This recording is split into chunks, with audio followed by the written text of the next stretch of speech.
Hello everyone, very warm welcome to all of you. Today we are doing the third lecture of chapter 16.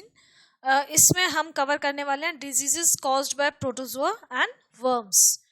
Simple disease हैं, वही diseases cover करें जो आपके syllabus में है। मैंने आप जैसे लास्ट लेक्चर में भी बताया था कि आपको डिजीज में मेनली ये पूछा जाएगा कि कॉजल ऑर्गेनिज्म कौन सा है, उसका आपको पता होना चाहिए, उसके सिम्टम्स पता होने चाहिए और प्रिवेंटिव मेजर्स कि उसको डिजीज को प्रिवेंट करने के लिए what should we do, what activities should be done, what action should be taken. That is what you must remember about every disease which is there in your syllabus. तो अब हम malaria disease की बात करें. Malaria is a very very common disease, very prevalent in India and in other countries also, जहाँ पे कि humid conditions होती है, मतलब बारिश है और टेम्परेचर इस तरीके का होता है कि मच्छर बहुत ज़्यादा ग्रो करते हैं, तो मलेरिया ऐसी जगह पे बहुत ज़्यादा होता है. अब मलेरिया का जो कॉजल ऑर्गेनिज्म है, इट इज़ अ प्रोटोजोआ है प्लाज्मोडियम की अलग अलग जो स्पीशीज़ हैं वो डिफरेंट मलेरिया की टाइप्स हैं वो कॉज करती हैं. जो इसका वेक्टर है, मतलब ये जो प्रोटोजोआ है ये एक वेक्टर के थ्रू ह्यूमन बॉडी में ट्रांसमिट होता है. एक्चुअली इस प्रोटोजोआ की जो लाइफ साइकिल है उसका एक बहुत मेजर पीरियड, उसकी बहुत सारी स्टेजेस जो हैं वो मॉस्किटो की बॉडी के अंदर कंप्लीट होती है. और जब वो अपनी इन्फेक्टिंग स्टेज में आ जाता है तब वो हमारी बॉडी में इंजेक्ट होता है. मतलब मॉस्किटो जब हम उसे हमारी बॉडी में इंजेक्ट करता है, जब वो मॉस्किटो बाइट करता है, ब्लड को सक करता है ह्यूमन बींग्स के, तभी वो जो पैरासाइट है, जो प्लाज्मोडियम है, उसको इंजेक्ट कर देता है ह्यूमन ब्लड में और उससे हमें प्रॉब्लम होती है. तो इन्फेक्टेड स्टेज जो है, मतलब उसकी जो इन्फेक्शन वाली स्टेज है वो ट्रांसमिट होती है through the bite of female anopheles mosquito along with its saliva. तो जो वेक्टर हो गया इस डिजीज का वो है फीमेल एनोफिलीज मॉस्किटो, मतलब जो ट्रांसमिटिंग एजेंट है. कॉजल ऑर्गेनिज्म अलग होता है, वेक्टर अलग होता है, ये ध्यान रखिएगा, मैं आपको कई बार बता चुकी हूँ. ऑलराइट. इंक्यूबेशन पीरियड इसका अराउंड 3 वीक्स है, मतलब मच्छर ने काटा उसके बाद 3 वीक उसको इंक्यूबेट करने में लगते हैं एंड देन बीमारी हो जाती है, सिम्टम्स नजर आते हैं. Then parasite grows and multiplies in the RBCs, red blood cells में मल्टीप्लाई करता है, ग्रो करता है, उनको डिस्ट्रॉय करता है. इसका मतलब मलेरिया के साथ साथ जो है हमारा हीमोग्लोबिन भी डाउन हो जाता है, उससे वीकनेस आती है. Chill and high fever are repeated on the 3rd और 4th डे. बहुत ठंड लगती है और हाई फीवर जाता है. मलेरिया में क्या होता है, ऑल्टरनेट डेज में फीवर आता है. एक दिन फीवर आता है हाई फीवर, एक दिन उतर जाता है, एक दिन आता है एक दिन उतर जाता है, तो ऑल्टरनेट डेज में फीवर की साइकिल चलती है. जब मॉस्किटो एक पेशेंट को बाइट करता है तो parasite is sucked in along with the blood के साथ वो पैरासाइट उसमें चला जाता है ब्लड में पेशेंट के या पर्सन के, तब वो पेशेंट बनता है. It grows and multiplies with in the mosquito. अब हम ये बात कर रहे हैं कि जब मॉस्किटो ने जिस मॉस्किटो जो कैरियर था, वेक्टर था, उसने एक हेल्दी पर्सन को बाइट किया तो उसके ब्लड में इंजेक्ट कर दिया उसको, जो हमारा पैरासाइट है उसको, और वो बच्चा या अडल्ट जो भी है वो बीमार हो जाएगा, उसको मलेरिया हो जाएगा. अब मॉस्किटो जो है वो अगर किसी इन्फेक्टेड पर्सन को बाइट कर रहा है, मतलब जिसको ऑलरेडी मलेरिया है उसको बाइट कर रहा है, तो उसका ब्लड जो है, उसके पेशेंट के ब्लड मॉस्किटो के अंदर आ गया, पैरासाइट मॉस्किटो के अंदर आ गया. अब वो पैरासाइट मॉस्किटो के अंदर ग्रो करेगा, मल्टीप्लाई करेगा, और वो मॉस्किटो जब किसी हेल्दी पर्सन को बाइट करेगा तो दोबारा से उसको इन्फेक्शन कॉज हो जाएगा, इंजेक्ट कर देगा वो. इसमें जो ड्रग्स हैं जो इफेक्टिव हैं इस डिजीज़ को फाइट करने के लिए, बहुत स्ट्रॉन्ग मेडिसिन होती है. क्विनेन है, क्विनेन एक प्लांट एक्सट्रैक्ट से बनती है मेडिसिन, तो this is a very effective medicine, लेकिन बहुत स्ट्रॉन्ग मेडिसिन होती है ये. उसके अलावा paludrine, camoquin etcetera, they are useful in the treatment of malaria. It is common in hot and humid countries. Control measure क्या है, destruction of mosquito at all stages. आप मॉस्किटोज को अपने आसपास रहने ही ना दीजिए और मॉस्किटो बाइट को अवॉइड करिए. मॉस्किटो नेट्स यूज़ करिए, मॉस्किटो रेपेलेंट्स यूज़ करिए, जो भी आपके आजकल आ रहे हैं मॉस्किटो को प्रिवेंशन के लिए, वो सारे मेजर्स आप यूज़ करिए ताकि आपको ये बीमारी ना हो. मॉस्किटो बाइट से बहुत सारी डिजीज होती हैं, malaria is one of them. Next is amoebic dysentery. Amoebic dysentery के बारे में हमने पहले भी पढ़ा है इस चैप्टर में.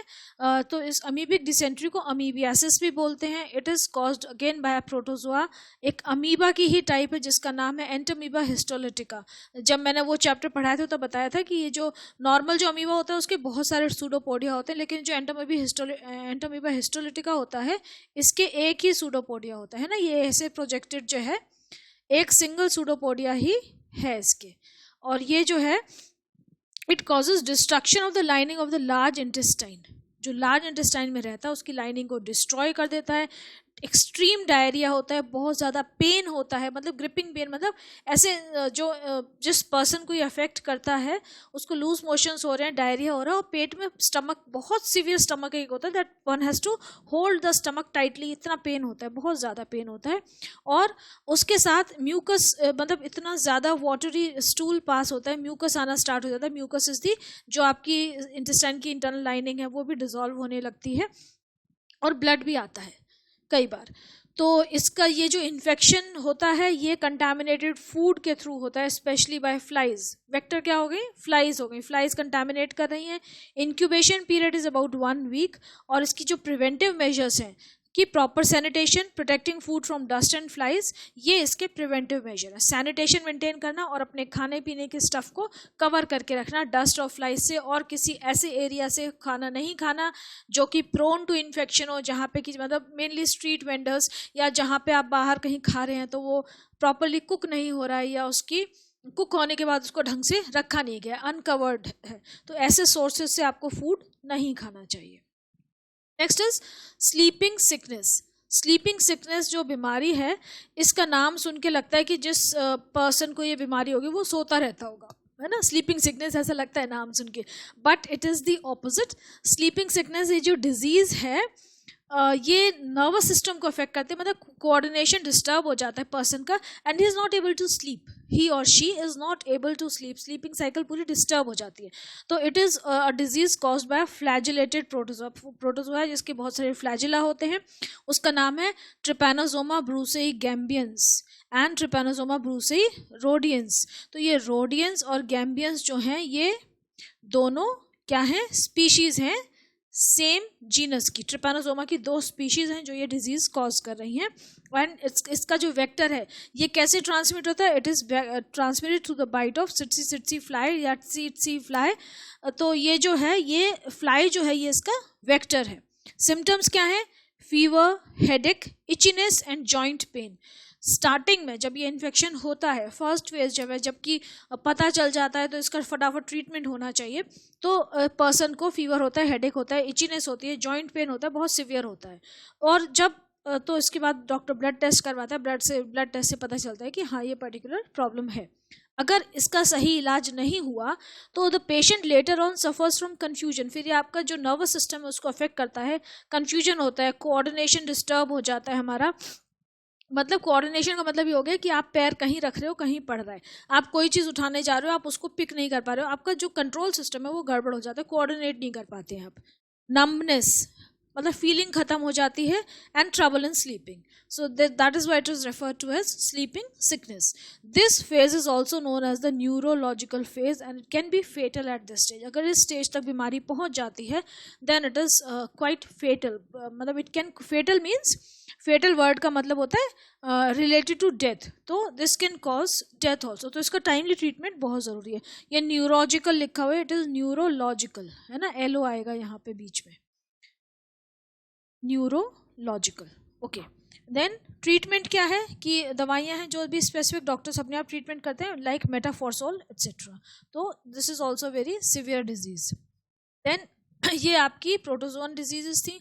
अब diseases caused by parasitic worms. Parasites जो वर्म्स जो हैं वो आपकी बॉडी में एंटर कर जाते हैं। ये छोटे बच्चों में बहुत ज़्यादा होते हैं, जो बच्चे मिट्टी में खेलते हैं उनके अंदर ये डिजीज़, ये इन्फेक्शन बहुत ज़्यादा होता है। बाकी एडल्ट्स में भी हो सकता है फूड एंड वाटर की इम्प्योरिटीज़ के थ्रू। तो फर्स्ट इज एस्कैरियासिस।